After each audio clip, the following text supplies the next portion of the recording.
Pop Culture Yearbook. On this show, we pick pieces of pop culture that were important to us in a given year. We then discuss our memories and dig into those movies, albums, shows, and more. I'm Brad. And I'm Gif. All right, and we got a guest tonight, but we told him to just kind of sit there for a minute and wait. Okay. Chill out. Okay. So we wanted to start tonight by just Gifford put together on our last week's recording, which is a couple weeks ago. In real time. A new Patreon episode that went out, and we wanted to plug that and thank our best good friend Jim, who had listened and played along. And so I'm gonna put out some more about our albums we're talking about here too. Maybe they're already out in real time, and we want people to hopefully check that out so you can join for free, play along with our questions and discussion, or you can pitch in something nice just to be good people, and you can get our extra bonus episodes. They're fun. Jim says they're fun. Yeah, absolutely. And, that little extra something, that helps us improve the podcast and keep the airwaves on for us and sending out all the great content that we do. And boy, have we I shouldn't say improved. all the great content that Brad sends out.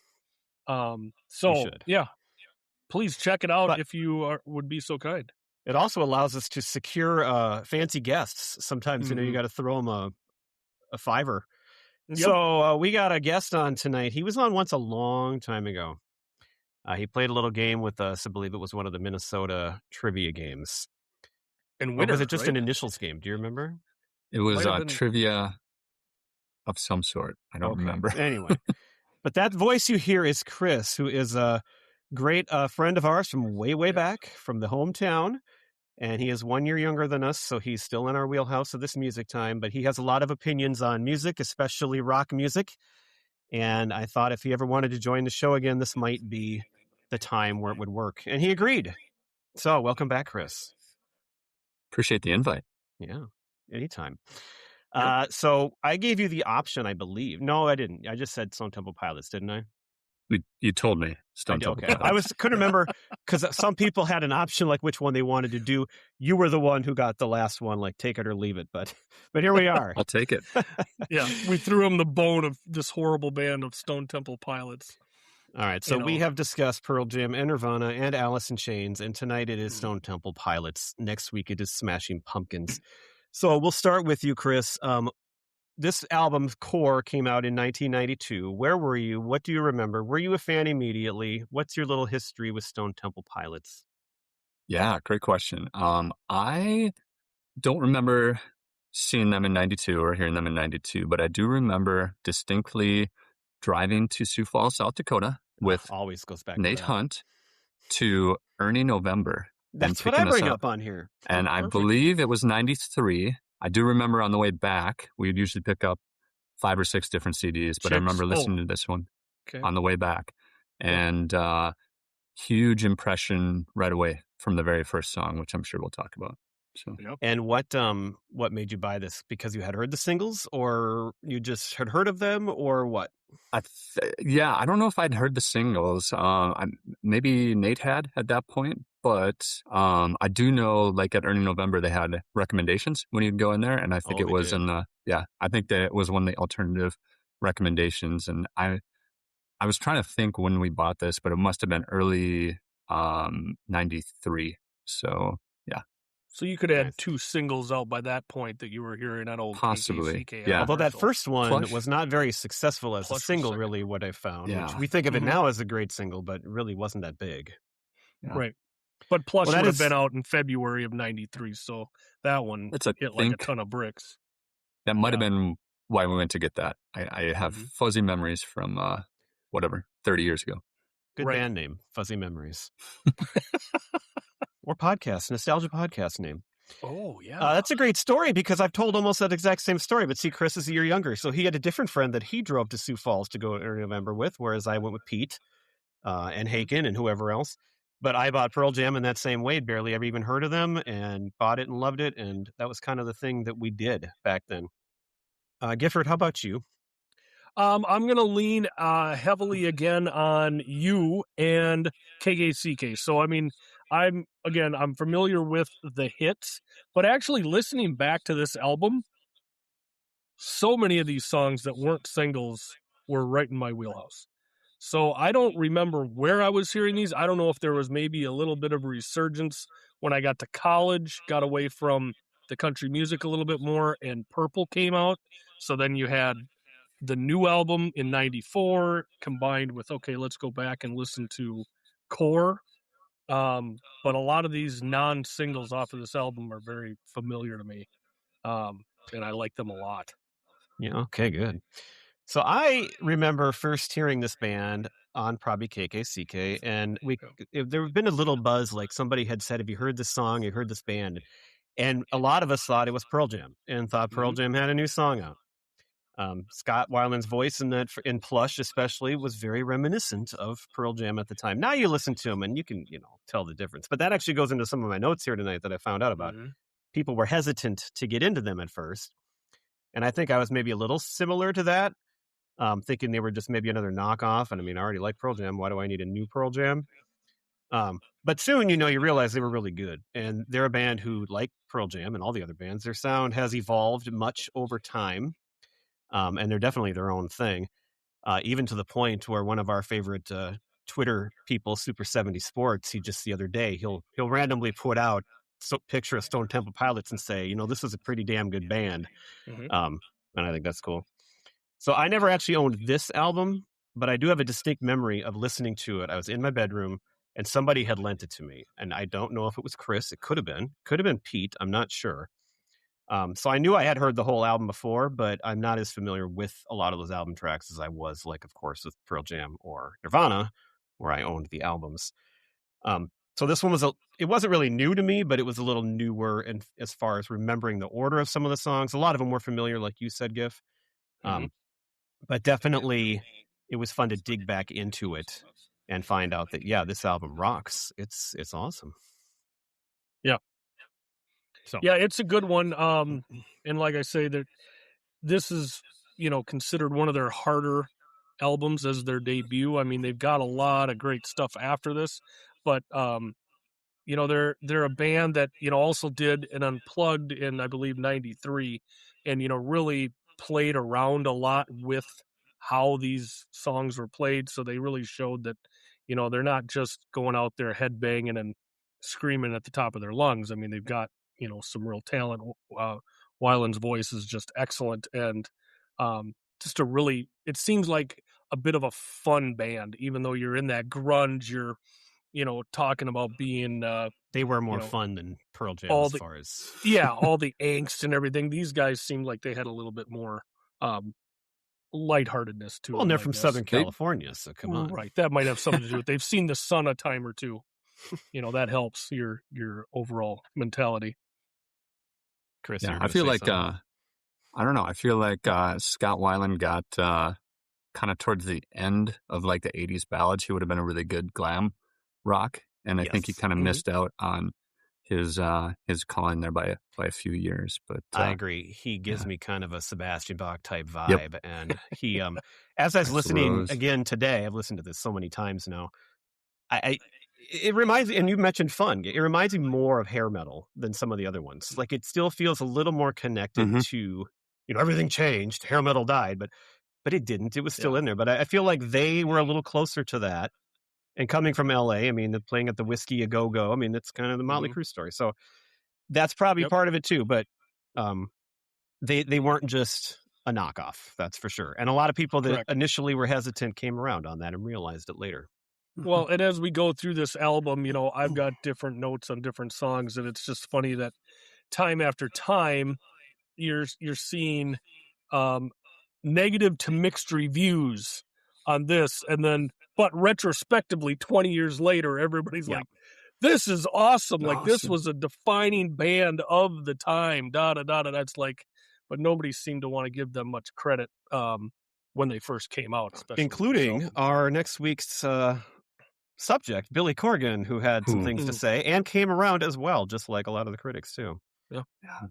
Yeah. So we'll get into fine that here. wine. They age nicely. Here's a little bit about the band. You guys can chime in if you have something to say anytime, but they formed in San Diego in 1989. So we're out of Seattle now. We did our Seattle draft last week because now we're into two bands that did not come out of there. But there's still a little connection because where did Eddie Vedder come from, Giff? San Diego. There you go. He was So a it's like surfer boy. Right. So they originally consisted of lead vocalist Scott Weiland. You had the drummer Eric Kretz, and then brothers Dean on guitar and Robert DeLeo on bass. And it's a cool band because they basically stayed in that unchanged lineup for a long time until they actually fired Weiland Right. because he was just so out of control. And then he actually died not long after that final split either. They also broke up in the middle of it from about 2003 to 2008. But they never really were another band during that time, I don't think. You might wonder the name STP, and it was partially because inspired by STP motor oil.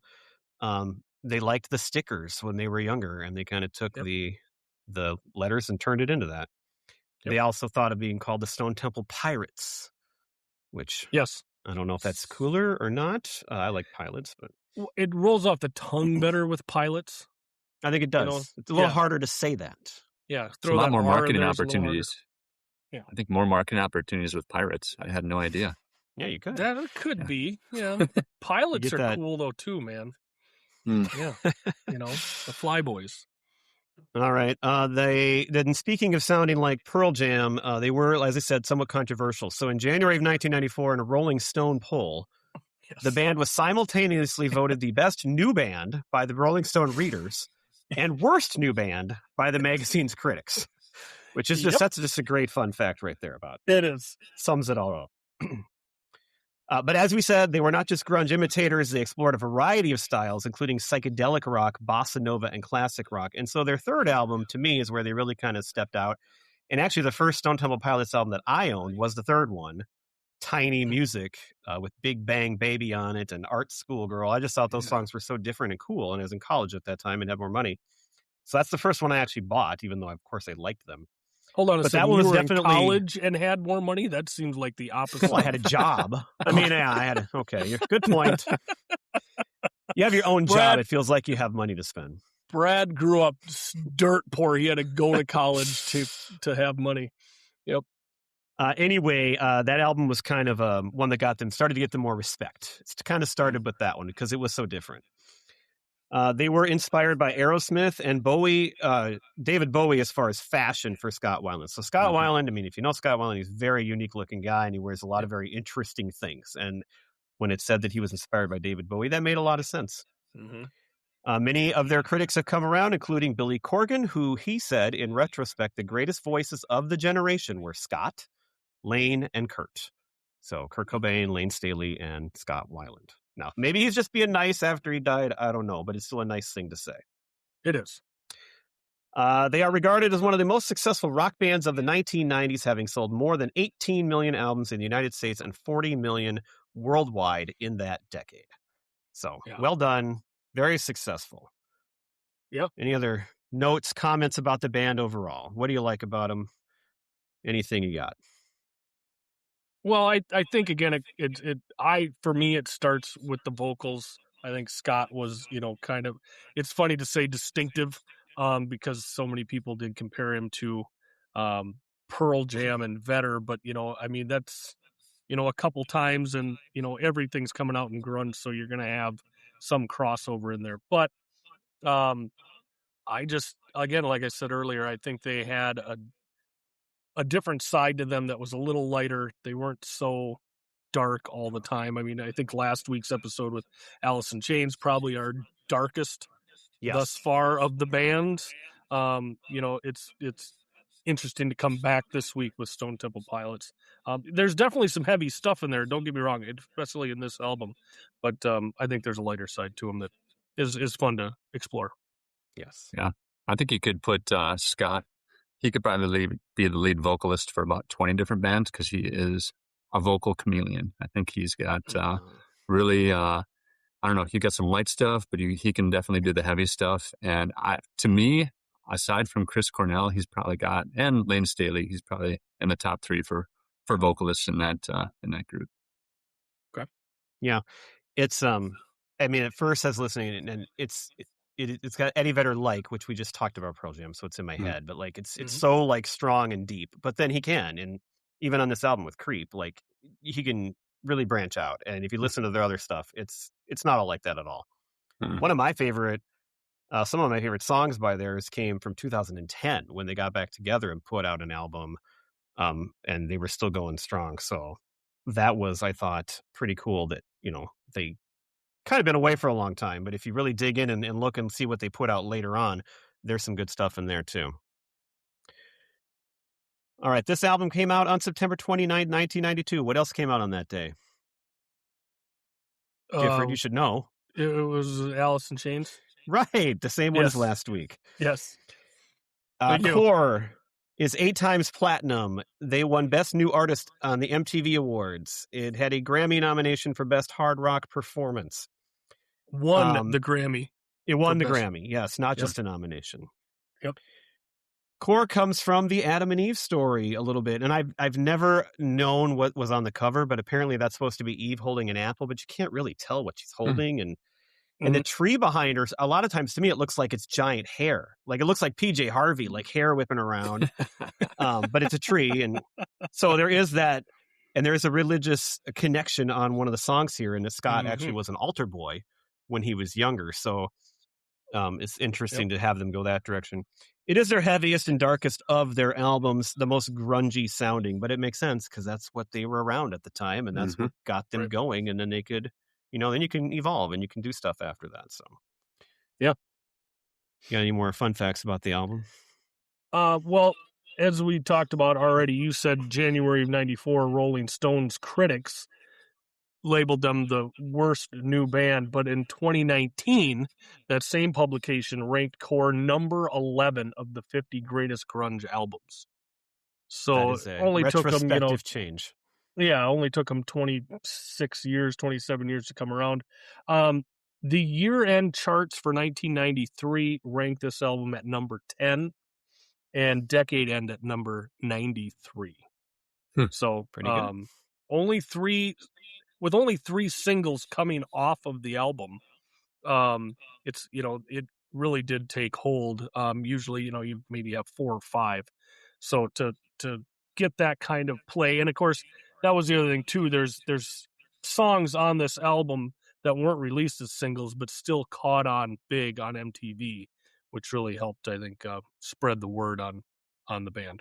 Yes, and like you said, you recognize a lot of songs, even though you normally wouldn't without having heard them on the radio or wherever. Right.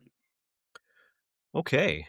Chris, do you have anything else about the album before we dig into the songs? Not the album, but I did research a little bit, and I found out that Stone Temple Pilots was ranked number 40 by VH1 of the 100 greatest hard rock bands. So, I like fact that for you there. Pretty good too. Yeah. Top half. Mm-hmm. So hard rock, do you have any idea what else is on there? Does that include like the hair metal bands and like all the 80s bands too, or did they define it a certain way? Okay. Didn't research It probably that. did. I just I would think so. It's rock bands. Like, I know. Hard rock. You'd think it would be in there. Yeah. Hard rock, yeah. But when you say hard rock, that you never know. They might. Yeah. There are a lot of designations, and yeah. But that probably would eliminate bands like REM and U2, who are rock bands, but not hard rock. Sure. But hair Elvis metal probably bands isn't on are there. still going to be in there. The King of Rock and Roll is probably Elvis. No, King of Rock and Roll is probably not on that list. He is also not a band. No. This is true. The other thing I thought that was interesting. Right. Oh, I was just going to throw out a Scott Weiland fact too. Please. Like comparing him to other lead singers for some of these bands. I thought it was kind of interesting that he was actually, it sounded like fairly popular in high school and a football player, just so you know, on the football team. I think I did see that. He was a football player. I missed that one. A little contrast. A lot of the other ones might have been more of the... Yeah. A lot of the other ones might have been a little more reserved or picked on in high school, or, just the emoji, or not emoji, emo type people. The emo crowd. Yeah. The sensitive artist type. The sensitive... Well, and that'll get into our second song here. These guys, though, in these bands, they're all sensitive guys. They're all sensitive, feminist type guys, even though they're big, tough guys with big, strong voices. Right. So we'll get back into that in the second song, though. This band came out of the gate swinging with a song that will get your attention right off the bat. So number 1 on the album is Dead and Bloated. I am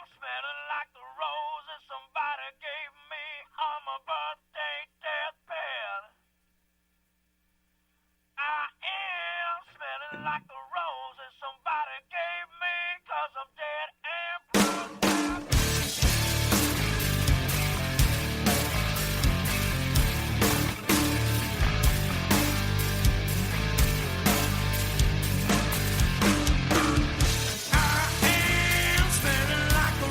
So you get that nice little just Scott, just his voice coming at you there. And maybe like, what is this? What's this band? I've never heard them before. And then of course, then it explodes into this awesome opening song. What'd you think of that one, Chris? What'd you think when you first heard that one? Do you remember where you were when you first heard Dead and Bloated? Yes, I was You're in on the car. I-90 coming back from Sioux Falls, and I remember that distinctly. That was maybe one of the most memorable openings to any album that I have ever heard, and that Dead and Bloated remained one of my favorite songs on that album for a really long time. It's kind of fallen back a little bit, but that bass line too, when that comes in, I mean, you got Scott kicking it off with the megaphone, but then you got Robert coming in with the boom and bass, and those two things that were done just right, in my opinion. Yeah. GIF. Well, yeah, I mean, this is your debut album, and this is how you start with that distant voice. He's screaming into the pickup of Dean's guitar to get that kind of distance. And I know that I read about their drummer said when they recorded this, he had Scott just staring at him, screaming that line to start, and then the drummer was like so hyped up, he was just slamming on the drums as hard as he could for this recording. And he compared it to football players smashing their heads together before a game to get themselves pumped up. And he was just over the moon, with adrenaline recording this song. So a lot of football analogy. talk tonight. Yeah. So as they were putting that one together, Weiland hummed the verse, just hummed it to DeLeo, the bassist. He brought up the bass, and that kind of like got him thinking, and that's how they put it together. So we talked about how good of an opener Them Bones was, and how Alice in Chains starts just by screaming at the beginning of that album, and now you got this one that's a little different, but another just great opener to catch your attention. You listen to the lyrics, and it's easy to sing along to and listen to, but they're not really about anything. It's more of just a stream of consciousness vibe. And there really is no strong meaning to this one, but that doesn't matter because it's just makes you want to hear more, and you get that it's that pump up thing. It's like you're going to play football. Well, and as far as like inspiration, like this, they took inspiration from Metallica for the sound of this. Like this sounds like something Metallica would throw out there, and like you say, that it doesn't mean anything, like the lyrics, but that on my birthday deathbed. I mean, come on, the dichotomy of those two words right next to each other is but they just sound cool. good together. They sound so good together, and it just hits so hard. It's awesome. Yeah. All right, number 2 is another one that has. Oh, you got more? I got one thing, because it's not a single. It's your sneaky favorite? This one's coming out as my sneaky favorite. I'm wasting no time tonight. Right away. Wasting no time. I got a few others on this one, but it's awesome the way it starts. This is your introduction to the world, and you start with that cool ass vocal, and then just slam it home. It's awesome. I definitely have a good sneaky favorite, but it's coming much later. All right, number 2. This is not my sneaky favorite. This is my favorite Stone Temple Pilots song, period. I love Sex Type Thing.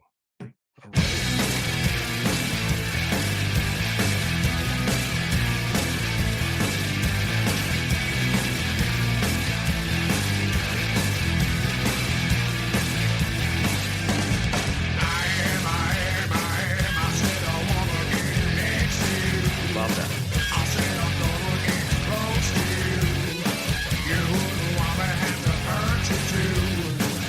All right, so I love it. That was their debut single. That was the first one. And so into my head, that's like a huge song. Like everybody knows that song. That's like a giant Stone Temple Pilots hit. But at the time, it was only a moderate hit, only moderately played on MTV. And so it's more like once Plush came out, then this came back, and people found it again. But it really wasn't. It wasn't the song that got them out there. I watched the video. I don't know if you guys watched the video or remember it. I didn't even I wouldn't even know that was him. Like he's got blonde hair and it's not very clear. And It's very dark. I watch it and I have no idea that's even him. It's crazy compared to what you think of. And the other videos from this album, he's got pink hair. So it's totally different. Mm-hmm. Yeah. I love singing to songs, but I don't pay that close of attention usually to the lyrics. And so this is one where I didn't realize how controversial this song was until now. Mm-hmm. And this is where I'm talking about the sensitive Scott here. Some thought this was about rape and was like glorifying it, but clearly Weiland, he was against that. That was not something, it was more intended to be like a cop killer song where it's intended to shock you, kind of going into the head of that person, but definitely not glorifying it and kind of just going a different way with it. But whatever, it just sounds awesome and it's so fun to listen to and it's my favorite. So I'll go first there and say, Drop the Mic, my favorite song. Excellent. Well, we'll see you guys next week. All right. Thanks for listening. Go ahead. It's hard awesome. to follow. Hard to follow. That's a top 5 Stone Temple Pilots song for me. Okay, that's Not pretty good then. the favorite, but I do love it. And I always thought that was making fun of some of the, I don't know, like the toxic macho Machismo. men. I'm Yep. sure that's what it for really sure. is, right? Yeah, I thought, whenever I listen to that, I'm like, hey, I'm just, I don't know, big tough guy. I'm going to do what I want. And I that knowing Scott, he's absolutely against that. So I thought it was kind of the antithesis of that. So I thought that was pretty, I thought it was well written. And that was my second favorite song on the album. But great lyrics. Love, like the driving. Yeah, it beat. just gets Like, in. just It the just doesn't go riffs. away. It just keeps on going. Just like I love keeps hitting you, Yep. blow after blow. It's like I'm just getting punched in the face over and over. That's and it's exactly like Fight what Club. it I is. love it. It feels good. Yeah, but he doesn't want to hurt you. That's the thing. No. But the guitars, You shouldn't have worn that dress, which I always thought it sounded like warm a dress, and now I know you shouldn't have worn that dress. Worn that dress. So It's the excuse right it's the there. beauty of doing the show. You learn so much. Yep. Right. Yep. Well, the guitars are just awesome in this, and then the repeated, the I am. Here I come, here I come, here I Yeah. come. I'm a man, a man. I mean, that's just it's awesome. But again, Chris, not everybody knew that how much Scott was against that, including Deborah Frost of Entertainment Weekly, claimed that this was Mike Tyson's rape defense transcribed into grunge rock. It's unclear if STP, which crash-landed Pearl Jam into Alice in Chains, condones or identifies with the narrator. I mean, come on. Like, are you Was that really... written in 92 or 93? Yes, it was, Yeah. shortly after it came out. I mean, Yeah. I don't know. I think it's an awesome song. And again, like if you look this album up on Spotify, it gives you a 4-disc album to listen to, and you can listen to the demos and you can listen to the unplugged versions of these songs. And they did kind of a swing version of it on the unplugged, and it was just really cool. I just thought it was a really check that fun Yeah, I'm going to check that out. change to the song and gave it a different vibe totally. So I think it's an awesome song. It's sweet as hell. A great rocker. And it's a great song for my favorite noise to make, which me and my brother do, and my wife just hates the mouth guitar. Been in the car many times with you doing the mouth guitar. It's my signature move. Hummel loves it too. Yeah. All right. Now, would you consider yourself a lead mouth guitarist, a bass mouth guitarist? No, that's or more just the rhythm guitarist there. I'm just Okay. going along with it. Got it. Okay, good call. All right, the next one was not technically a single, but it is still considered one of their biggest hits, and I'm sure Gifford knew this one because of that fact, and this is Wicked Garden. Oh, and we're going to do something with this one.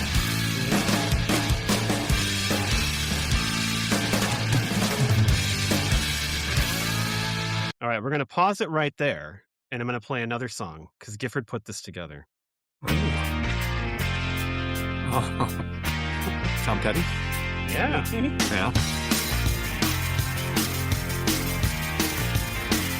So Gifford is claiming that Tom Petty ripped off Stone Temple Pilots with "You Wreck Me" because Wildflowers came out after.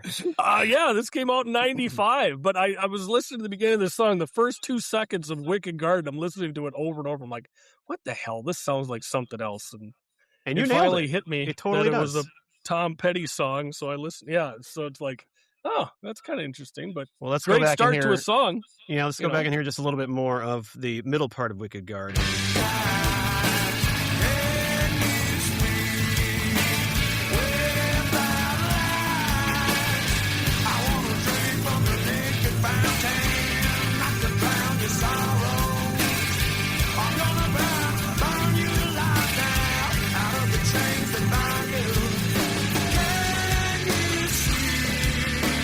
All right, and in that one you get that sense he's a vocal chameleon, but he can do accents too. It's like he's singing, and I just love the way that he pronounces a lot of the words. It's so fun.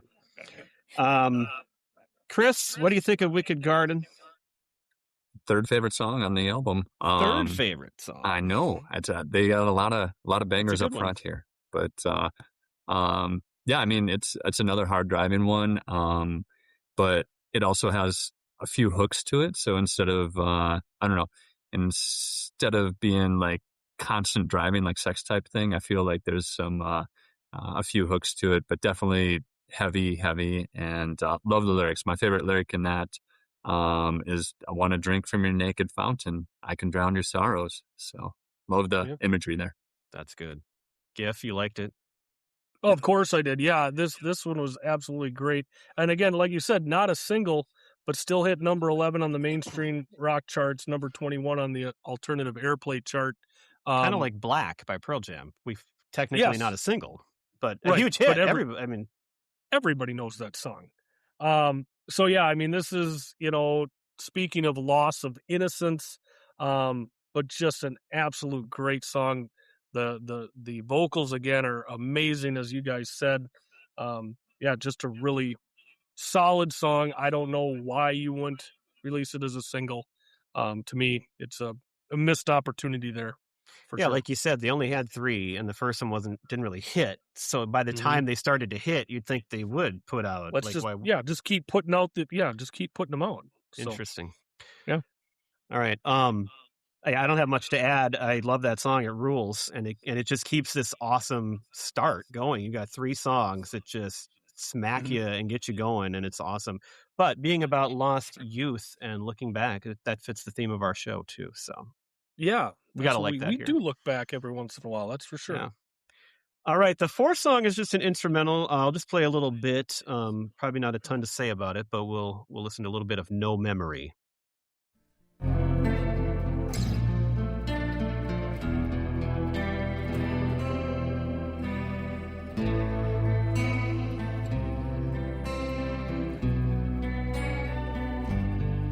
All right, and that's it basically for 1 minute and 44.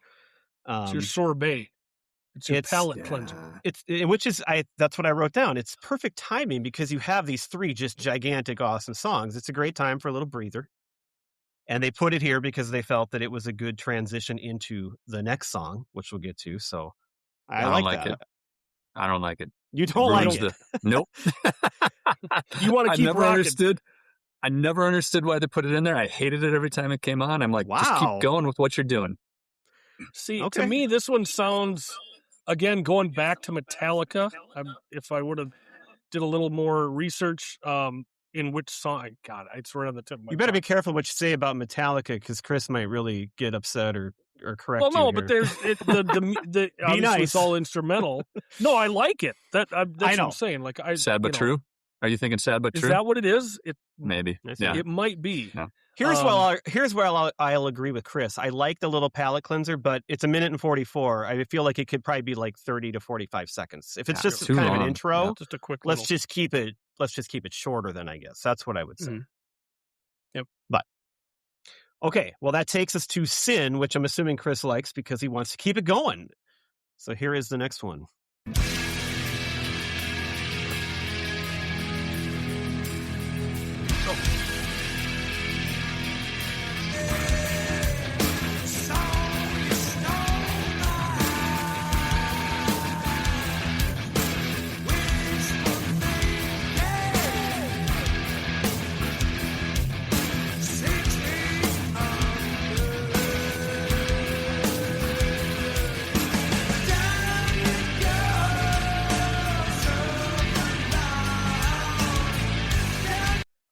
right. Yep. That's a good song. Let's get to that one. Yeah. I agree. Chris? So that one's Oh. about the effects of addiction. And my favorite lyrics are you control me, soul you stole, talking to it, and the suffering and shackles, he says. It's just a really, really, it could be a sneaky favorite, but there's a couple I like more. But it's a very, very solid album track. And you don't lose much going from Wicked Garden to there. Chris. I'm going to go, to me, that track is in, I don't know, I don't hate it, but it's the bottom 2/3 of the tracks for me. So I love the lyrics, but somehow that the riffs never really clicked on my favor. I mean, it's a great song still. I listen to it every time it goes through, but I'd probably put that in the bottom 50%. Well, some's got to be down there. Yep. Right, yeah. I mean, they're not all good number album, one. you got to put some. They Right. all can't be your favorite. You know, you're not Brad. So Hey, I thought I was the negative one here. no. This is weird. This is weird. So though I like this song. This was what I found was interesting is they used to use this as an instrumental to start concerts before they had the lyrics for the song. And I read that, so I'm listening to the instrumental portion of it, just thinking, you know, you're standing in, you know, the dark arena or club or whatever, and this comes on. It's like it gets you going for what's upcoming in the concert. The one thing I will say about the lyrics that I would have liked, I mean, I'm not a great lyricist here, but Brad, you cut the tape during this line. Down you go, suffer long, down you go, sin makes me strong. I would have liked it to be down you go, suffer longer, because he kind of does, there's room in there to add the longer and then come back with sin makes me stronger. I think it would have been a better lyric. That's just, I don't know. I'd that's have just to me. hear that. I mean, usually the succinctness of it is better, I feel like, to keep it shorter. But if you listen to the line, he adds a little like, down you go, suffer long, or like long. He gives room for the ER in there. So Here, I would have liked it a little better. Let's give that a if they second would've, here.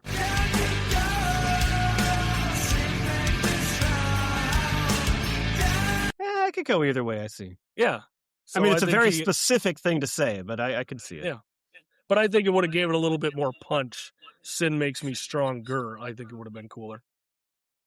All right. Now we get to number 6, and this is his Ode to Organized Religion from the former altar boy, Scott Weiland. Naked Sunday. This is something that Gifford celebrates every week. Naked Sunday. Yeah, right.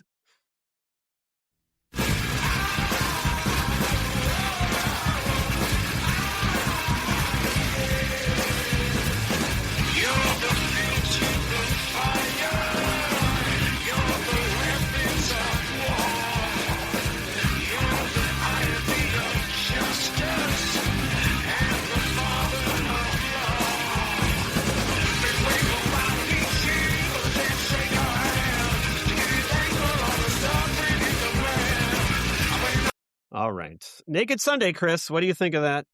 That is probably my favorite lyrics on the album. And I love the song. I mean, it's like, I don't know, when this came out, I was a big, Nirvana fan when all these came out. And this is probably like the most Nirvana-like song to me on the album. It's like got the punk feel to it. It's got the, aggressive guitar. Like, again, it's another one that kind of keeps pounding me on there. But I think he did a really good job with the lyrics, high energy. So this is top, I don't know, maybe like top 5 on the album for me, top 6. Yeah, it's a good one. And it's to me, it's a different sound than a lot of the others. It's a little more funky. It's definitely stands out from, I love all the songs so far, but it stands out as being a little different. Giff? Yeah, you play the beginning of that. You've got that funky bass line to start it off, and it kind of carries through, which I really like. This would have been my other choice for sneaky favorite on it. I tend to like a song that takes the stuffing out of religion a little bit. That former Catholic. Here we go again. Or current Catholic. I don't know, but anyway, Catholic growing up. Right. So I think, like you say, Chris, you like the lyrics in this one. I tend to agree with you. I like the the message of it, trying to take Who will be knock my them down a little judge, bit. and which one will I trust? That's my favorite. Exactly. It's great.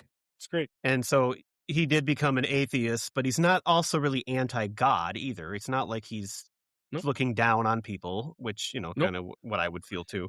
It's But he not felt against. that he felt go that the ahead. religion isolated him and it turned off your mind. And that's not what he wanted. That's not what he liked.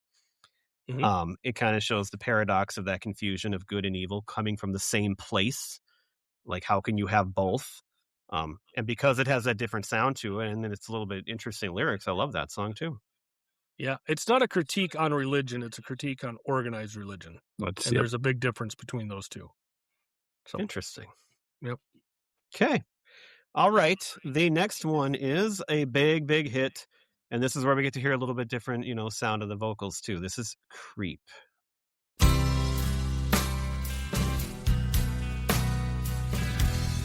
Cause I like to steal. Take time with a wounded hand. Cause it likes to heal. I like to steal. I'm half the man I used to be. Well, I'm half the man I used to be. All right. I love that. That's probably a top 5 song here too. What do you think of Creep, Chris? You're going to be surprised. That's Oh. bottom 50% for me. I love his am voice surprised. in it. Love the vocals in it. Every time I listen to this album, this song would just bring it down. I would, I'd be listening through it, and you go all the way through. You hit Naked Sunday. You're, I don't know, loving it, and then this would just slow it down. I do like. I mean, this song does a really good job of, I think, highlighting Scott's vocals, but I don't like the slowness of it. I don't like I don't know, even the lyrics to me are, it's just sad. It's just depressing. And that, after that, All right. Yeah. You don't like the Doesn't slow fit. ones. You want to keep them doesn't rocking. fit with the rest of, I do like other slow songs. I mean, just the 2 so far. Yeah. GIF. Well, and this one, it just has that, as you said, just kind of a slower kind of malaise to it. I mean, it's an overall feeling. Scott says it's the idea of being caught between still being a kid and becoming a young man, second I guessing wrote yourself. that this inspired Britney Spears' Not a Woman, Not Yet a... Or Not a Girl, Not Yet a Woman, whatever the hell that song was. all Remember right. that? Britney Spears and Yes. Scott Weiland, one and the same. Yes, I would say, yeah, brother and sister almost, really. Probably similar outfits a lot of times, actually. Yeah, that's and true. hair color sometimes too. Yeah, for sure. But this was, absolutely massive. Hit number 2 on the mainstream rock charts, number 12 on alternative airplay, and ended the year number 16 on the album rock tracks. So, huge song commercially. I see where you're coming from, Chris. Totally. I mean, this and sex type thing, completely different. But I like that it's showing where this band, the contrast. the contrast and what they can do it. within themselves. Yeah, so that's why I like I think it they too. show And both sides. Yeah, I like you can sing along to it so easy. It's an easy, it's like a sing along, and I'm a sucker for a sing along. I did look up to try to find the timing because I find it's interesting that there were 2 Creeps. Well, actually 3, I guess. When did TLC come out? Oh, yeah. Radiohead's Creep came Creep, out. Creep. I mean, they came out they must have been written almost at the exact same time because they were released actually Radiohead's was technically released earlier, but this would have been written when the album came out. So you go back to when they actually wrote it. And I just think that's kind of interesting that these 2, bands with these 2 giant hits, both called Creep, came out at the same time. And then you have an R&B one too on top of that. So what's going on with Creeps there? Creepy times. And all Creepy 3 did times. extremely well.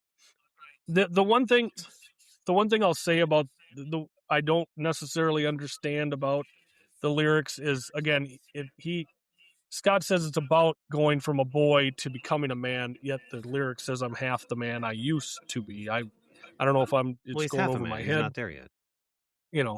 But he's used to be. Like, he's I always becoming saw more of a man than he used to be. I didn't. I Oh, should have. Yes. Yeah, I should have looked up the lyrics. I always thought this was somebody on their the downfall of their times. Right. Like hey, I was a, whatever, great athlete when I was 20 or 30. And now like I'm older and I'm hit the sunset. And the tone of the song would imply that, right? Yeah. Along with the lyric. Yeah.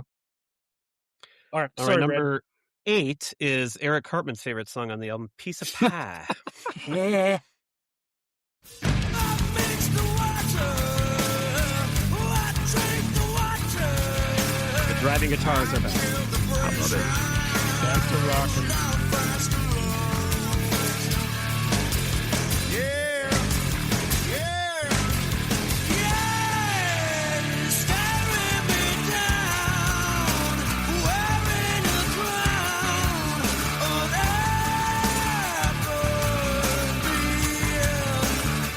Yeah, and then the next line is I love that line, and then standing around dressed like a clown, and it's awesome. So I'm assuming, Chris, you're going to like that one. Am I right on that? How did you know? Yeah, that's Okay. a top 5 for me. Well, you like pie. Do you like pie too? All Yep. varieties. Yeah.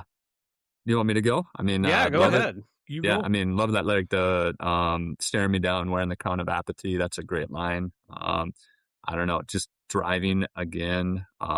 This one is more, I don't know, it feels more metal to me than some of the other ones. So I really like that side of it. I'm a big metal fan too. So You are. yeah, but yeah, I mean, another driving one.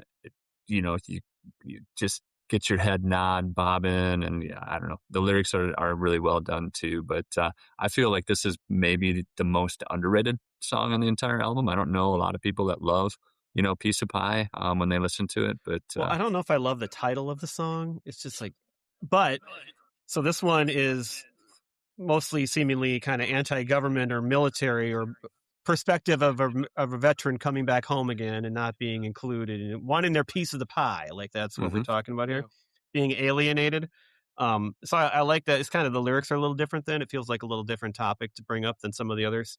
But I love the driving guitars, and it's placed between the two big hits, and it's a really cool album track sandwiched around Creep and what's coming next. GIF. Yeah, I was reading all kinds of stuff about this, and I was getting different opinions about the meaning of the song. Was it about addiction? Was it about bucking the trend? So when you talked about your interpretation, Chris, of sex type thing, and like you're kind of shunning what the men should be, are supposed to be like. I kind of thought this kind of brought that in too, because you're feeling like a clown because you're trying to get your piece of the pie. And that's maybe not what life for you is all about, So this one was kind of all over the place as far as what I could find for meanings, but I did like that after Creep, we are back to rocking. So, it hit hard. This one came from the demo for Only Dying, and they turned it into Piece of Pie. Piece of pie. Punch and pie. All right. Well, speaking of rocking, now we go to Plush, the big hit, the one that made them famous. Here the time's a ways to go. So where you go into tomorrow, and I see that these are lies to come. So would you even care? And I feel it. And I feel it. Where you going, boy? All right. So that's the one. And it's like they almost predicted it. So the interesting thing I found about this is that they didn't want it to be the lead single. That's why Sex Type Thing came out first. And they buried it at number 9 on the album because they felt like this one, they didn't necessarily think it was going to be a hit. Like, I don't think they wanted to predict that, but they felt it was going to get attention. It was going to get noticed. And they didn't want it to be like we're a one-hit wonder and that's all we have. And so they intentionally kind of pushed it back in order to do that. Now, it was criticized by many for sounding too much like Pearl Jam, but that didn't stop fans from loving it, as we have already talked about. The background on this one is that it's inspired by a girl who was kidnapped and murdered but it also could be about a lost obsessive relationship at the same time. It's a great song. I mean, I love it. It's not my favorite. Like, I like Sex Type Thing better. But it's obviously an awesome song and probably many people's favorite. Yeah, if you go next this time. All right. Well, yeah, this is a huge, of course. It hit number 1 on the mainstream rock year-end number 1 U.S. album tracks for 93. Decade end number 4 in the mainstream rock. This is the one, as Brad said earlier, video won best new artist at MTV and won best hard rock performance with vocal at the Grammys. That opening guitar riff just brings you right in. To me, this is an era defining song, and it's unmistakable from whence it came. You just hear it and you go right back to 92, 93, like, our sophomore, junior year of high school. It just takes you right back. Does it do that for you, Chris? Absolutely. I mean, favorite song on this album, probably second or third favorite song, Stone Temple Pilots song. I mean, Interstate Love Song, Art School Girl, Vaseline, all Vaseline. up there. But, yeah, Vaseline, great. But yeah, I mean, you get to hear all of it. You get to hear the vocals of Scott. You get to hear the guitar. Like, this is like everything all put into one. Like Gift said, Grammy winning. I would say masterpiece of this record for sure. Yeah, the vocal performance is amazing, and it's like when you hear that song, it takes me back to my room after corn detasseling. I'd throw this on and just and just like zone out for a little while, rest up. But amazing song, and I don't know. Have you guys seen the video to this song? Yeah, but I don't remember it because he's got the pink hair in this one. Right? I watched a little bit. Yeah, so they're playing in like a little I don't know, like a little tavern, but there's like 3 or 4 different Easter eggs in there, and that's like I don't know when I saw the video. It probably wasn't right away because we didn't have MTV in Tyler, but but I don't know. This is when I thought the band, like, these are like more than just like a band. They're creative. They're throwing in little Easter eggs like the Alice Blue gown, and reminds me of like a like a little X-Files scene, which I'm a huge X-Files fan. So I mean, this song really spoke to me on many different levels. We'll have to watch that again then. Awesome. Yep. All right, so I'm curious. The next song in quotes, is called "Wet My Bed." Chris, do you like this one? I don't. Again, I mean, this one I do like. I like it better than No Memory, but I still like. I don't know. Maybe I'm. No, I don't really. I'm not going to play any of this one because it's very short. Was this one like a minute long? It's another kind of interlude. It's not an instrumental, but it's just him talking, and it's weird lyrics. And they liked how this one led into the next song. And actually, I never saw it this way anywhere, but on YouTube, on the album, they play these two as "Wet My Bed" and the next song as like the same song, like they roll into each other. Gifford, what do you got on "Wet My Bed"? I like this song. Oh, you do? I do because the problem with this song is it is only 1:36. So it's laid back. It's very laid back, and you're expecting that explosion that never comes. So it like does a if you teaser. include it with the next song. Right, right. But I mean, and this was the first track that was recorded for the album. And I just love at the very, very end, you got the producer, Brendan O'Brien, coming into the studio, and you hear him say at the very end, "All right, now what?" Like, it was just a completely spontaneous We'll play thing. a second of this one here. Yeah. It's just this. I readied it all for her. See, this is the singing. That's all it is. Yeah. Incense But and lots of fluffy pillows. I mean, I don't hate it either. It's very different. I like it. I like it better than No Memory, but yeah. I think the reason I like it the least is I don't like wet my bed. Like, I don't want to like. I don't like the connotation. Like, I don't care. You don't for like that. piece of pie. You don't like wet my bed. No, like they would have they named could it do better with something their different. titles. Yeah. No. Yeah. Okay. Yeah. All right, but it leads into Cracker Man which is number 11 on the album.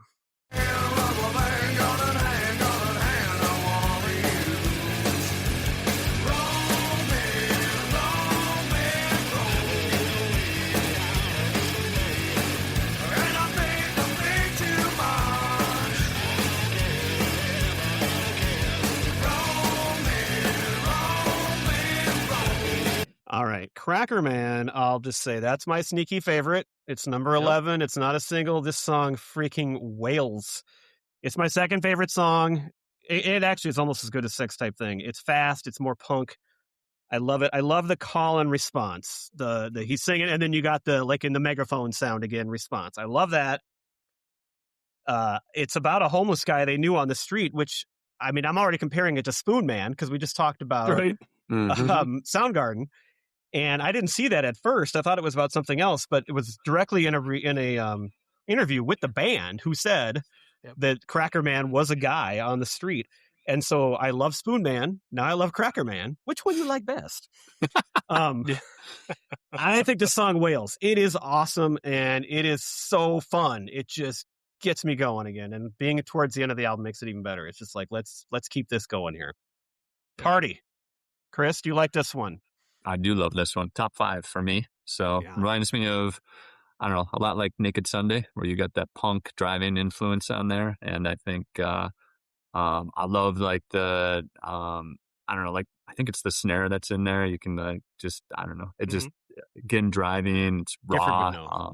Yeah, you're the percussionist. It's but yeah, it's another one that just hits you and keeps going. So right. Well, and Brad, you said, it reminds you of Sex Type Thing, might be your second favorite or favorite next to that. If you play the beginning of this song and you play the beginning of that song, they are extremely similar. So second and song if anybody would have caught that, it'd be you. Second to last song on the album began similarly. I like that symmetry too then. I love that. Right, exactly. And if you want the cherry on top here, you've got the shout out to Johnny Cash. With tripping as I'm thinking about a boy, his name was Sue. Name is Sue. Oh yeah, I mean, come on, like how much? It's just that little thing in there too that just for me puts it over the top. Good call. This was another one up for my sneaky favorite. Probably should have been since Dead and Bloated is so much bigger. You can have 2. This one is awesome, just great.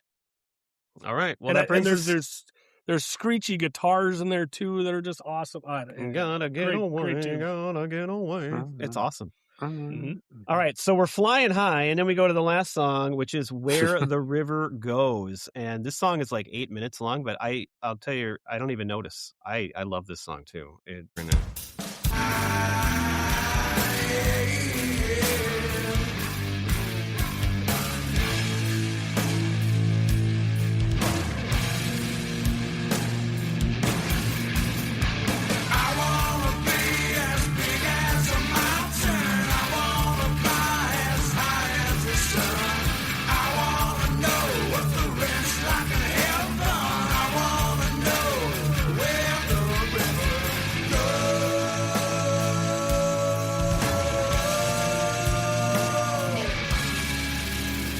I love that song. That song takes you on a journey. Like I was listening to that in my car and like it felt like a 4-minute song. It's 8.5 minutes. I don't even notice. Gifford, I don't like things that go on too long. And this one just, it does it just right. Mm-hmm. And I also like it, if it's going to be a long song, I love it when it's a closer. If it's a closer done right, then go ahead and play as long as you want. It's about desire and ambition. And this has got some great lyrics. I want to know what the rent's like in heaven. And I love bought the farm, but the farmer done died. That is just, God, it's fabulous. Chris, do you like the closer? I do like the closer. I think you could take this song and throw it on a Led Zeppelin album, and it would fit right in. I mean, it's got the harmony and just totally different than a lot of the other things that are on this album. And it's a perfect climax song. Like ends. I mean, that's really all I want to say about it. Yeah. So this was the first time I listened to this album all the way through was in preparation for this. So I really enjoyed this song the first time I heard it.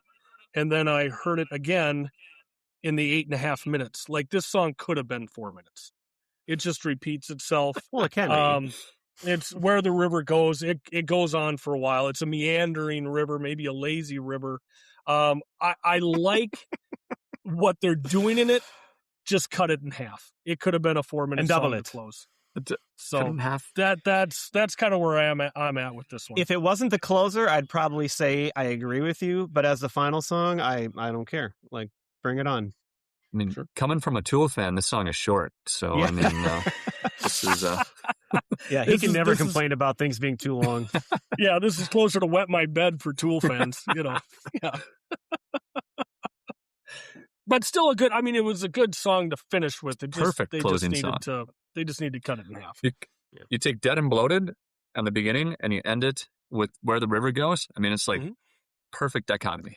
Yeah, well, and then you have you have Sex Type Thing, and then you have Cracker Man 2 and 11. I mean, so our friend last week from Seattle, Dave, said this was a perfect album, and like it's that kind of stuff that like I can see like it's so well put together. Like you didn't care as much for the interludes, but I think they're placed in the right spots, which makes it better. It's an album where it's a great album. Like it's not haphazard. It's not like, oh, I'd rather reorder it this way. Like it's pretty awesome in the way it is 1 to 12. And I love that. That's great. And when you talk about bookends, it's got it all. Well, and we talked about Plush too, like to have the balls to put the song that you know is going to probably be the biggest one on the album and push it to 9. Most of these albums awesome. As back your then, debut. Most of these holy albums crap. back then probably would have had that been the debut single and number 1 on the album. That's just the way it was. Yep. So good for them. Yeah. Love the album. Gifford, what'd you think? Well, next week I'm going to get to rank my 6. And Can't wait to hear that. This one's going to be way up there. I think it's so good. Again, I've said it a million times. If it's been played on the radio, I've probably heard it. This album has, so far, the most songs on it that weren't singles that I am very familiar with and really enjoy. So this one's high on my list. And Chris, you still really enjoy it too? I do really enjoy it. Yeah. All right. Love it. Well, this would be a good time to find out where you enjoy it. How would you rank our 6 albums? This is now the time where you get to put your money where your mouth is. This is going to be controversial. And I I'll bet say, it is. I'm never not controversial. So I think I'll start by saying, if you asked me in 1995 to rank these, the order would be a lot different. Well, that's what our guest last week did too. Okay. But I think right in the now, end, I'm going with how you rank them now. Because now how I rank them now? Yeah. But you can tell us how it changed. I'll do both. Tell us both. I'll do both. Yeah. I'll do, so 2026, the ranking would be Super Unknown, 10, Nevermind, Core, Dirt, and then Siamese Dream. Okay. If you asked me in 95, it would have been Nevermind, 10, Super Unknown, Core, Dirt, Siamese Dream. All right. So Super Unknown has really climbed up over time. It transcends time, Brad. Well, and that's we loved it. We found out. It's it's a perfect album. It's fitting too that then we talked about you on that episode a lot, and I even got you to listen to it. So that's how I knew you could do this. Yes. It's interesting because for you that went on up. For our guest last week, Dave, Siamese Dream went up. His top 3 were set, but Siamese Dream was like last back then and has moved up over time. So similar to you, but not the exact same thing. Yeah. I can't wait to hear your top 6 next week. Yeah, it's the hardest decision for me is number 1 and number 2. Like I want to have a tie. Can't do it. The rest after that kind of are easy for me to fill in the blanks. But yeah, I'm still debating on my number 1. Yeah. I'm really curious to hear Gifford's though, because being the guy with the least, the least experience. But I mean, at the same time, I lived through the albums and the time, and even though I didn't own the albums, doing the research and then remembering back, I haven't finished it yet, but I'll have it ready for next week. Tune in. Okay, well, now is the time on the show where we draft. So, our guest, Chris, came up with this great idea. So, our draft tonight is original band names. So, Stone Temple Pilots had a name before they were Stone Temple Pilots. I won't give it away yet in case we want to pick it. Although I could say it and you could still pick it. But anyway, a lot of bands are known for having a name that they previously had. And then we talked about that actually too with Pearl Jam. Most people know that they were called Mookie Blaylock and changed their name. So we're picking whether you think it's the best name or it's your favorite band. I guess I don't know how you ranked them, but what are your top picks for original band names before they became what they were? Yes. And as the guest, Chris, you get to pick first. And I'm second tonight, and Gifford is third. Yep. Is it a snake draft? Is that how No, we do this? you get to go first each round. No, you get to go first in each round. Awesome. I was a big Atlanta Hawks fan back in the 90s, so I have to go with Mookie Blaylock. I didn't realize you guys took that, talked about it, but yeah, Pearl Jam. I mean, how creative is it to name your band after a singular non-star basketball player? Yeah. Like Non-star is the key there. Yep. It's like a band named Pooh Richardson. Right. That'd be a great. That's our side project coming up. Yep. We got so many ideas. I had a Pooh Richardson T-shirt. I remember, cool, calm, and collected. I sit on there. Yeah. All right. Well, I'm going to go with one I thought was interesting, just because they're obviously one of the more famous bands ever, but their original name is the name of another famous band of the time. So I'm taking Nirvana, who was originally named at one time Skid Row. Yes. Which I think that's hilarious. Mm-hmm. Yes, that is pretty good. And I do have Skid Row's original name on my list as well. Here. Well, do you want to pick it with your first pick? No, I'm not taking it as my first pick. I'm trying to figure out. I think I'm going to go this route. And they've got a few different original names, but the one I'm going to go with here is for Van Halen. Oh. And they were the Broken Combs, but they were also known as the Trojan Rubber Company. I have another one, and I was going to pick them next. And Genesis. No. They had four different band names and Mammoth was another one. But that was my favorite. I was going to pick Mammoth as my next pick.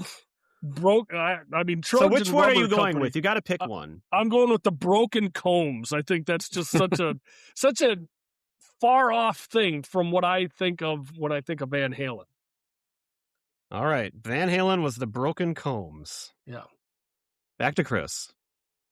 I am going to go, this is going to be a nod to you, Brad, because I know you love this band, but originally they were called Atomic Mass. Do you know what this band name is?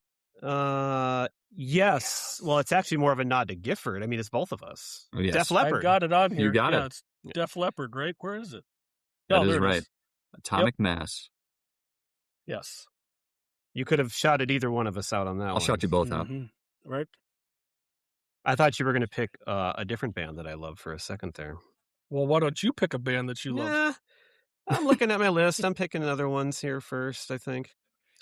I'm going to pick this one because I think this one's kind of funny. It's kind of like, so we talked about Pearl Jam. There's the famous Chris Farley. They're trying to name their band on SNL, and they're like, Pearl Jam 2? So there was a band called the Yardbirds, and Led Zeppelin's original name was the New Yardbirds. Yes. I like that, so I'm going with that one. The New Yardbirds, Led Zeppelin.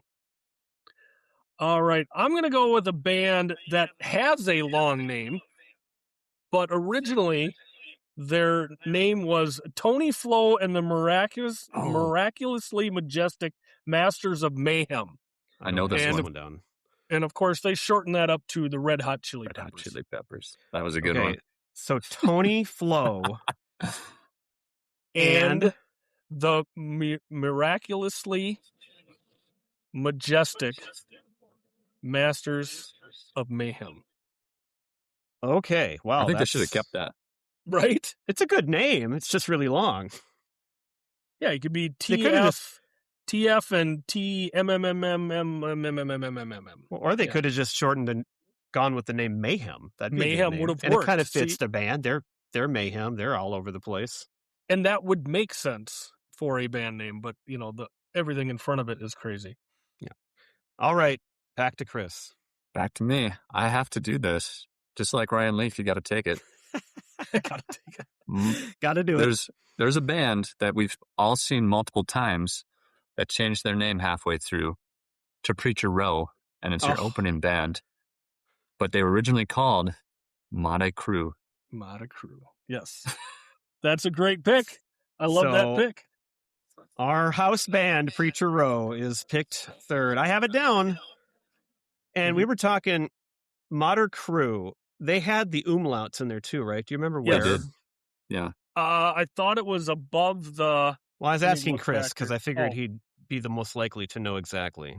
It's I don't know if I know. I would have assumed it's above the U, but no. Okay, yeah. I thought it was also above the A. Could be. Because it's CRUX. It's Motter Crux, but Motter Crew. Crew. Yep. Well, good pick. You got to do it. That's a Ryan Leaf pick. I got to do there. it. All right. Well, I got to do it. I got to pick my all-time favorite band. So REM had a couple names to start with, but one of them was Cans of Piss. And so I'm taking Cans of Piss. I didn't know that. Couldn't wait to go see them. Otherwise known as Bill Berry, Peter Buck, Mike Mills, and Michael Stipe. Mm-hmm. Yes. I have a different name for them. They were also the Twisted Kites. Yep. That's a different one than what I had. You have another one? I did. What was the other one? It was they only played it for 2 shows, and I was going to bring it up, but Bingo Hand Job. Oh, Look it up. Better than Cans of Piss. Yeah. I did not see that one. I'm surprised I didn't know that. Mm-hmm. GIF.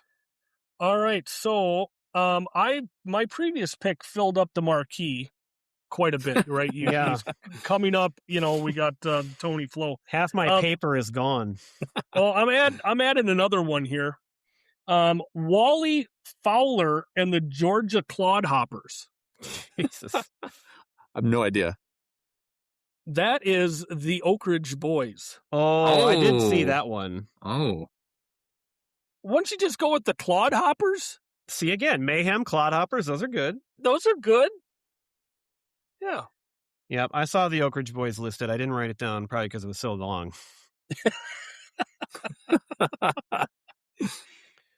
Pick number 4.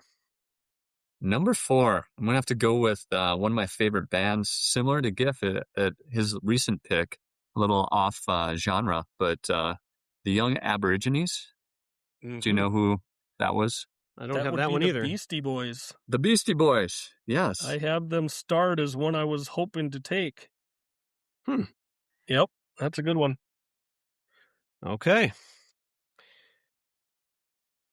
All right, I wanted Mammoth, but I guess I'm not going to get the... Oh, here's a good one. So, a famous duo. Everybody knows Simon and Garfunkel. Yes. Everybody also knows Tom and Jerry. So, originally, they were called Tom and Jerry. Yes. Really? I'm not sure why, but... No idea why. Yep, I saw that one, too. I thought that was a little strange. Not Paul and Art, Tom and Jerry. Yeah. All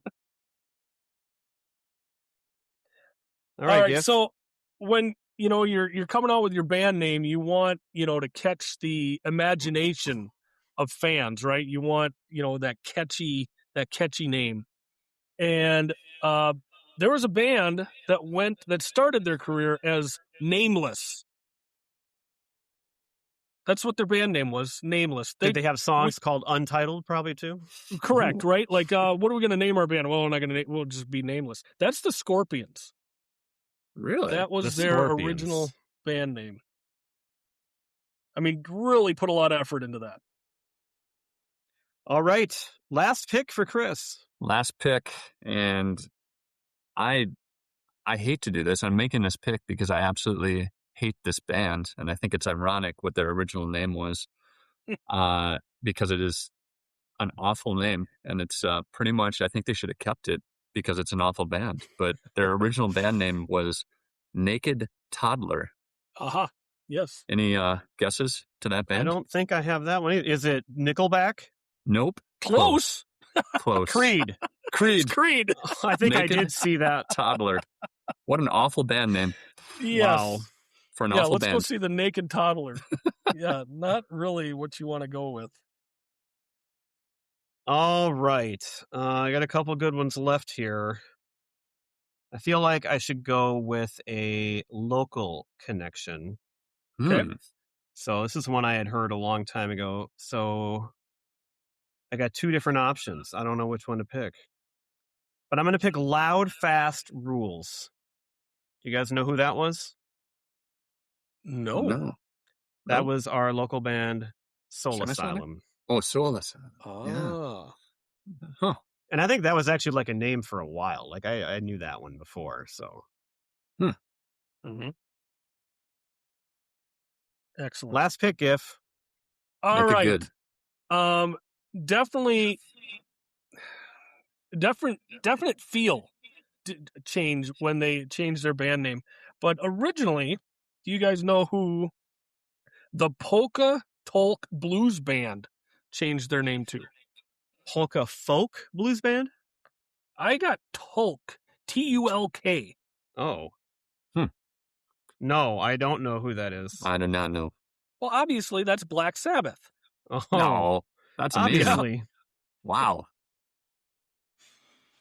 Yeah, All right. a little bit of a change here. Chris, you got some honorable mentions you'd like to just Yeah, toss? I got a out there? couple good ones that I didn't want to pick I because they're know. kind of controversial names. So, but what do you got? I'll throw a couple out there. Nirvana had another name before the one that you mentioned called Pen Cap Chew, which I thought was pretty awesome. That's a good one. Being a big Tool fan, I have to go with Tool Shed, and then they shortened their name to Tool. Oh, see, they shortened it. And then, Ironic for the long band. Ironic. Right. They should have left it long. Yeah. And then my last one I'll throw out there that I really liked was Free Beer. Do you guys have any idea who that used to be? No, but I love that name. The I know. replacements. Free Beer today. Bare Naked Ladies used to be called Free Beer. Oh, I think I did know that. Yeah. Tonight, one night only, free beer. I Free mean, beer. that gets Tomorrow. people in the Free Beer tomorrow. in the door for sure. Free hat. Mm-hmm. All right. That's all you got there? I mean, I got a couple more, but those are the three I'm going to mention. All right. AC/DC was Third World War. Yep. Oh, Kind of good for a rock band. yeah, that's a good band. Yep. U2 had two names. They were Feedback, but also I knew they were The Hype. The It's Hype. a good name. It's a good I name had for a that. band. Yeah. Chicago, of course, shortened their name from the Chicago Transit Authority. Oh, I also had them as The Big Thing. Oh, I didn't know that one. Yeah. Journey, they're from San Francisco. They were the Golden Gate Rhythm section. So we didn't say Stone Temple Pilots. So they were Mighty Joe Young, Joe but Young. they also were called Shirley Temple's Pussy. That's STP. correct. Yeah. Yes. They're referring fit to her for both. cat, everybody, to her cat. Mm-hmm. My other local one, I was going to pick Dog Breath, which were the Replacements. Yep. A fitting one. So the outfield, we all love the outfield in Your Love. They were called the Baseball Boys. Yes, I do have that. Fitting. Yep. Linkin Park's big hit was Hybrid Theory, but they originally were called Hybrid Theory, Oh, right? Or is I that an didn't know that album? one. One or the Chris, you know. I think it's Seven- an album. Yeah. Okay. The Goo Goo Dolls were the Sex Maggots, Oh, Yes. I saw that. and that is what I have. Gifford, you got any more? I've got a few more here. As you said, Nirvana went from Skid Row to Nirvana, and Skid Row was originally Skip Rope. Skip So- Rope. Oh, Yes, Cute. that's much Yes, better. very cute. That's a good change. Yes. Still in the same name here, but Marilyn Manson used to be Marilyn Manson and the Spooky Kids. That's insane. I Um, forgot it's supposed to be so. It's just, that's hilarious. Right? The Jazziacs, first name for Cool in the Gang. Mm. We had this one I got a kick out of, Blink 182. Ooh, Blink You got it? 181. duct Blink tape. 181. Yes, but it's duck as in quack quack, not Oh, duct. Interesting. Oh, T. duct I- tape. Yeah. Tape. Yeah, Huh. so it's duct tape instead of duct tape, which I thought was hilarious. Brad, you might know, we got this one here. We got the Vodka Family Winstons. That was formerly the Butthole Surfers. I don't know if that Oh. change was good or bad, but I mean, Butthole Surfers is a great name. And Brad, do you know who named themselves originally the Perfection Confusion? No, I do not. That's Cage the Elephant. Oh, So just wanted to throw that. you got to cage the elephant. That's right. And I mean, Cage the Elephant. The story for it is great. So Say, Chris is a big fan of Cage the Elephant too. So nice. I am. Yeah. Excellent. all right, so we got one left here, Giff. In the month of June, we're gonna do Smashing Pumpkins, Siamese Dream, and then we're gonna have Dave back on next week. Dave not from Seattle, but Dave from Minneapolis, and we're gonna give our final judgment on the order of these albums. It's gonna be great. Yeah, I can't wait to hear what you pick. We get to have Dave back on, so that'll be great. But we certainly want to give thanks to Chris for coming on tonight, gracing us with your presence once again. I believe last time you were on, you played a game and won. Certainly, your winning streak is continuing here tonight with your. I thought he didn't do very well, from what I remember. I think I got the first couple questions, and I hit the skids. That's how I remember. Oh, you hit Skid Row after that? I hit Skid Row. Skipped rope after that. Yeah. Then you went and skipped rope, and that was the end of it. Well, in my mind, you're always a winner. So I appreciate you coming on and gracing us. Well, let's see if he actually is a winner. Can he finish our show off? Yeah. So, Chris, I got a question for you here. Mm-hmm. Do you know which band wet my bed after a bingo hand job? That would be Stone Temple Pilots and R.E.M. Oh, no, that would be Preacher Row. Motor Crew. Oh. Motor Crew. Yes. Oh. You can see how much he listens, folks. Missed it. Gave him a layup there. Yeah. Oh, well, thank you for coming on, Chris. And the answer is always Preacher Row. It's always Preacher Row. Always Not too hard. Preacher Row. Yep. Bye. All right, see you guys.